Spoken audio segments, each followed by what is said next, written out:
자, 갈게요. 10분이면 끝나요. 10분이면. 뭐라는 거야 또 자꾸 이상한 반응을 보이는데. 아, 갈라 그랬다고? 엄마 왜? 어이구. 아이고.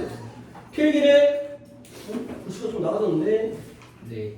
다음 문장으로 넘기고 니는 안에서 할 수 있고 너는 노트 어디 있어? 죽었어요. 또 챙겨 옮겨 적어야 된다. 아니면 이쁘게 잘라서 붙이는 것까지 내가 허용해 줄게. 그 효율적이라고 생각한다면, 응? 적는 거 또 적는 거는 잠깐 무의미하다고 생각하면, 다인은 아래쪽에, 정민이는 아니야. 정민이는 거기다 하지 말고 왼편에 둬라. 이거랑 관련돼 있으니까 넘어가는 것보다는 같이 보는 게 좋아. 오케이, 자 가봅니다. 지금 이것도 지울게. 여러분들의 노트에 다 필기가 되어 있으니까 지금 예문으로 배운 것들을 갖다가 하나씩 이제 내용으로 이론으로 설명을 드리겠어요. 분사구문을 어떻게 만들지에 대한 내용입니다. 분사구문 전환이 되는 거죠. 분사구문으로 전환하는 내용이에요. 아니 다 여기에 이제 예문을 했던 걸 말로 이제 정리를 해놔야 되는 거예요. 순서 들어가겠어요. 문장이 딱 나왔을 때 어떤 순서로 분사구문을 바꿔가면 되는 건지 제일 처음에 뭘 뺀다고요? 접속사를 생략하시면 되겠어요. 근데 아니 뭐 웬만하면 다 빼도 된다 해? 근데 접속사를 생략할 수 있는 이유가 뭐예요? 없어도 되니까. 없어도 되니까. 결국 뭐예요? 없어도 뭐가 되는 거예요? 의미 짐작이 가능한 경우예요.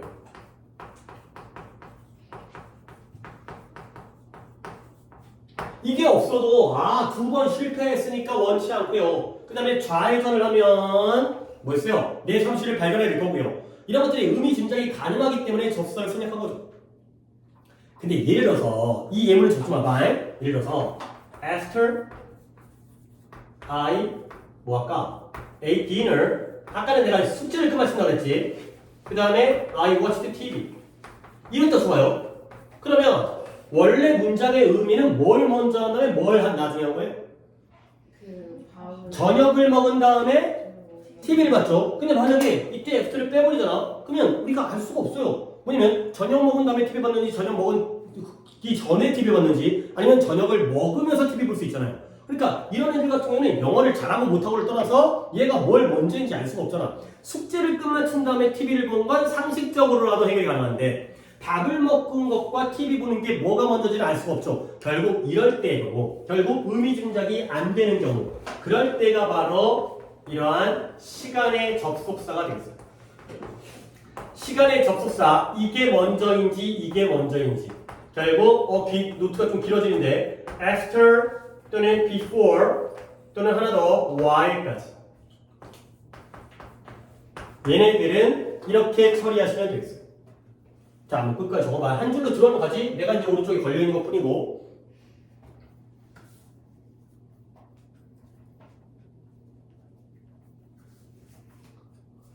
자, 필기를 해놓고 이게 니네가 뭔 말인지를 알아야지 이제 이게 써먹는 거니까.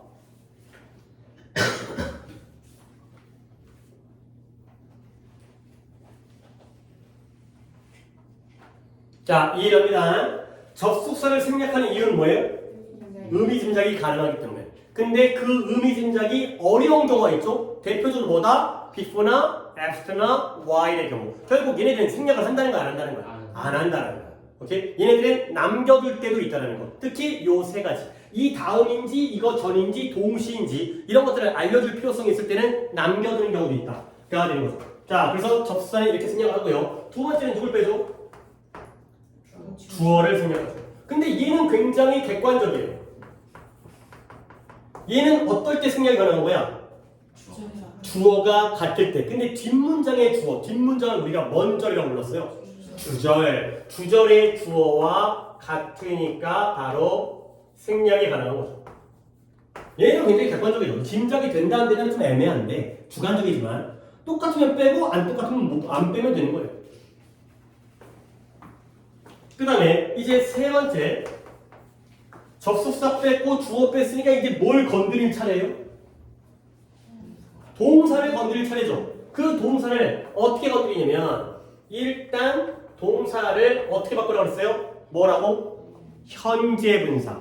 동원 ing의 현재 분사로 바꾸라고 했죠. 근데 주의할 건 모든 경우가 동원 ing는 아니고요. 시제가 어떨 때에만? 같을 때에만. 주절과 같은 시제일 때에는 동원 ing라는 현재 분사를 써요. 그러면 같은 시제가 아니라 같은 시제의 반대는 다른 시제지만 좀 더 명확하게는 얘보다 얘가 더 언제일 때? 더 이전일 때. 그냥 과거가 아니라 더 이전일 때. 그렇죠? 그럴 때는 어떻게 쓴다? having pp의 형태로 쓴다. having pp. 이게 바로 이전 시제일 때 쓰는 거예요. 같은 시제일 때 현재로 같은 과거로 같으면 ing를 쓰면 되는데 좀 더 이전 시제일 때는 having pp를 쓰고요. 그리고 용어는 살짝 여기서 알아두셔야 돼요. 얘를 갖다 뭐라고 그러냐면 단순 분사 구문이라고 해요. 이 용어는 나중에도 많이 써먹으니까. 그리고 요 경우를 우리가 배우신 분들이 있을 텐데 얘가 단순 분사 구문, 얘가 무슨 분사 구문? 쌓여야 됩니다. 완료 분사 구문이 되겠어요. 아니 했잖아. 단순 부정사, 완료 부정사. 단순 동명사, 완료 동명사. 단순 분사 구문, 완료 분사 구문. 요 용어는 좀 챙겨주세요. 그냥 쓰는 걸 단순 분사 구문, 이전 시제에다가 having pp를 쓰는 걸 완료 분사 구문이 되겠어요. 동사에서는 요 포인트를 잡으시면 되고, 그 다음에 네 번째, 번호는 딱 5번까지예요. 네 번째, 원래 부사절이 긍정문이 아니라 부정문일 때가 있다는 거지. 그때는 뭔가 do나 does나 did와 함께 not이 있었겠죠? 근데 우리는 오히려 더 편할 수도 있어요. 다 빼버리고 앞에다가 뭐만 남기면 돼요. not 또는 원래 문장에 따라서는 never를 남겨도 상관없어요. 원래가 not이었으면 not을 쓰고요. 그 다음에 never였으면 never를 쓰면 되는 거죠. 어디다가 분사 앞에다가. 이 ing 앞에다가 not 또는 never를 붙이면 원래의 부정문의 부사절이 분사문이 되는 거죠. 자, 이렇게 됐죠? 하나만 더 적으면 되는데 4번, 5번 하나만 더 적으면 자리가 있을려나 모르겠는데 5번. 자, 5번은 뭐냐면 5번은 분사문을 바꿨습니다. 바꿨지? 5번이 조금 까다로워. 자, 3번까지 적었으니까 이제 5번 같이 적으면 되지? 5번은 뭐냐면 분사문 바꿨더니 이렇게 되는 거야. 분사구문이 being으로 시작해. 또는 분사구문이 having being으로 시작해. 이렇게 분사구문이 만들어진다는 거죠. being 또는 having been으로 시작하는 분사구문이 만들어지는 거야. 여기는 조금 시간이 걸리기 때문에 약간 설명을 해볼게요. 분사구문이 being 또는 having been으로 시작한다는 건 원래 동사가 뭔 동사였다는 거예요. 그치? 뭐라고요? 비동사였다는 거지. 근데 비동사인데 같은 시제였다면 being이었을 거고요. 얘는 언제 나오는 거지? 비동사인데 이전 시제라면 having been을 썼겠죠. 비동사인 경우야. 근데 그냥 비동사만 나오면 되는 게 아니라 뒤를 봤더니 뒤에 또 ing 또는 ed라는 분사가 또 나와. 이미 분사구를 만들어서 being 또는 having들을 만들었는데 뒤에 또 분사가 나와.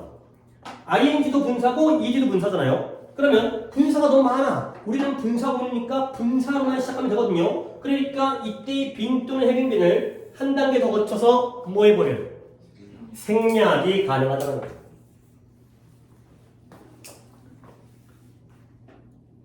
얘들아, 생략이 가능하다는 건 생략을 안 해도 상관은 없다는 거 아니야? 근데 남겨두는 것과 빼는 것 중에 뭐가 더 좋을까? 빼는 게 좋아. 목적이 간략하니까 남겨두고는 뭐하러 분사문을 써? 최대한 빼기 위해서 분사문을 쓰기 때문에 우리는 다 빠진 형태만 보게 되는 거죠. 없는 형태만 보게 되는 거야. 다 빼니까. 근데 여기를 또 생각할게. 봐봐. 앞에 동사가 비동사였다는 거지. 그러면 비동사 뒤에 ing가 나오고 있다는 건 원래 문장이, 잘 들어야 돼. 비동사 뒤에 ing가 나오고 있다는 건 원래 문장이 무슨 시제였을까? 현재 진행은 모르지. 진행 시제. 과거 진행일 수도 있으니까. 오케이? 원래가 진행 시제일 때 이런 일이 생겨요. be 플러스 동원 ing. 그쵸? 그럴 때 비동사가 빠져요. 그러면 두 번째, 비동사 뒤에 pp가 나오고 있다는 건 원래 문장이 뭐였다는 거야? be 플러스 pp? 수동태였다는 거지. 원래 문장이 수동태일 때가 이런 일이 생겨요. 비동사 뒤에 pp 나오니까 그 비동사가 빠지고 pp만 남게 되는 거죠. 처음부터 pp를 만드는 게 아니라 원래 있던 pp가 비동사가 빠져서 앞으로 땡겨 나오는 이러한 경우가 바로 과거 분사로 시작하는 분사구문이 되겠어요. 무조건 ing가 아니라 이런 경우도 있다까지가 되겠어요. 자, 이게 다시 한번 분사구문을 갖다가 전하는 방법이에요. 그러면 이제 여기까지 해줄게요. 거꾸로 올라가는 걸 살짝 보여드리겠어요. 지금 우리가 내려온 걸 했잖아. 올라갈 때는 어떻게 되냐면 거꾸로도 일봉수 갑니다. 접속사가 생략되어져 있을 거 아니야. 그러니까 접속사를 갖다가 어떻게 해야 돼? 다시 만들어줘야지. 집어넣어줘야지. 근데 가끔은 이렇게 나와 있을 때도 있겠죠. 안 뺐기 때문에. 그러면 얘네 그냥 쓰면 되겠지? 근데 만약에 없으면 의미를 짐작해서 집어넣어 주셔야 돼요. 쉽지 않겠지? 근데 이럴 때를 대비해서 우리 편이 되는 접속사가 있어요. 요놈의 식기는 별별 뜻이 다 있기 때문에 웬만하면 어디다 집어넣어도 뭐 코에 걸면 코걸이, 귀에 걸면 귀걸이 말이 돼. 거의 말이 돼. 누구예요? as예요. as를 써먹으면 돼요. as가 평소에는 우리에게 걸림돌이지만 이럴 때는 또 우리 편이 되는 거예요. as 써가지고 틀리는 경우가 거의 없어요. 이게 문법 문제를 일부러 출제하는 경우가 아니라면 웬만한 분사구는 진짜 한 95% 그 이상으로 특이한 경우 제외하고는 다 as 넣으면 말이 돼요. as를 거꾸로 집어넣는 정도로 하시고요. 그리고 주어가 생략도 있겠죠? 그러면 누구를 쓰면 되는 거예요? 주절에 있는 주어를 갖다가 대명사로만 쓰면 돼요. 만약에 my father 했다면 he가 되고요. people이면 they가 되면 되겠죠. 그래서 주절의 주어를 대명사로 써주시면 되겠어요. 이런 식으로 거꾸로 만들어주는 거야.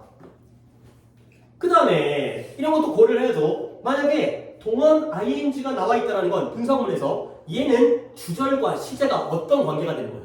같은 시제, 주절이 현재라면 현재를 쓰는 거고 과거라면 과거를 쓰는 거지. 근데 만약에 having pp가 나와 있다는 건 주절보다 하나 더 이전 시제니까 주절이 현재면 얘는 과거로, 주절이 과거면 대과거까지 이렇게 시제를 갖다가 맞춰주시면 되겠어요. 여기서는 시제를 파악하면 되는 거죠. 그 다음에 분사구문이 not 또는 never로 시작하고 있어요. 그러면 원래 문장이 뭐였다는 거야?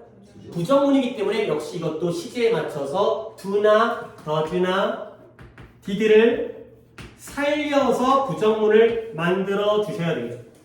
그죠? 이런 것도 해야 돼요. 원래 뺐던 걸 고려해서 다시 하나하나 집어넣는 거죠. 마지막 5번이 제일 중요해요. 5번 중에서도 이 ing가 아니라 이 pp로 시작하는 분사구문일 때가 제일 중요해요. 결론만 얘기하면 분사구문이 과거분사 pp로 시작하고 있다는 건 앞에는 무조건 어떤 동사가 생략되어 있다는 거예요. 비동사가 생략돼요. 그렇죠? 얘가 처음부터 pp가 나올 수가 없어요. 여기 비동사가 있었기 때문에 생략되어지고 pp가 b 플러스 pp에서 결국 이 자리에다가 안 보이는 비동사를 우리가 써줘야 되는 것까지 여기까지가 바로 우리가 해야 되는 거꾸로 올라가는 방법이 되어 있어요. 그래서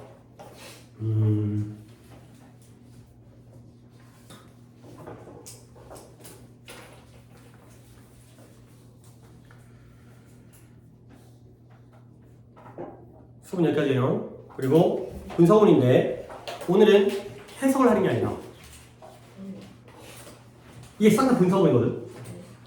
이거 거꾸로 그렇죠? 노트 옆에다 펴줘도 된다.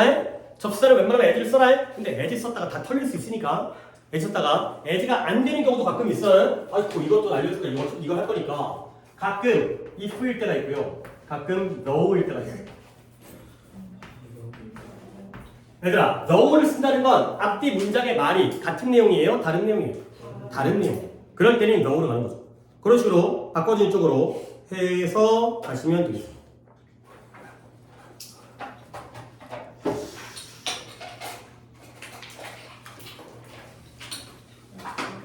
숙제는 독해는 당분간만 조금만 더 할 거야. 이제 내용 수업 들어가기, 내신 내용 수업 들어가기 전까지는 그것도 교재가 나와야 되기 때문에 문법은 지금 우리가 문법은 뭐 필요한다 하더라도 독해는 402번부터 411번까지 했고요. 그 다음에 문법도 아직까지는 교재 문법에 그 문제가 있습니다. 189부터 192까지 189부터 192까지 그리고 당분간 단어 암기를 정지를 하고 본문 테스트를 보고 있어요. 근데 내가 이제 본문이나 다 집에 있고 학교에 있지만 근데 괜히 또 오해할까봐 복사를 했는데 5가는 우리 다 공통이잖아. 5가는 공통이잖아. 근데 5가를 통으로 보는 건 살짝 좀 약간 시기적으로도 그렇고 어려울 것 같아서 반을 나눌게요. 그래서 5가가 한 장인데 앞에 본문 1, 본문 2가 있고 뒤에 본문 3, 본문 4가 있지?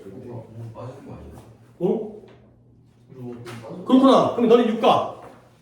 5가 됐어 봐. 그렇구나. 내가 아까 그 얘기를 듣고 6가.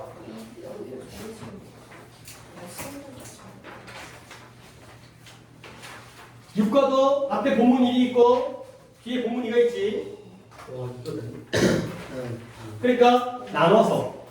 그러니까 연문은 5과 본문 1, 2까지 절반을 외우시고 가사는 6과 본문 1, 2 절반을 외우시면 되겠습니다. 오케이? 헐.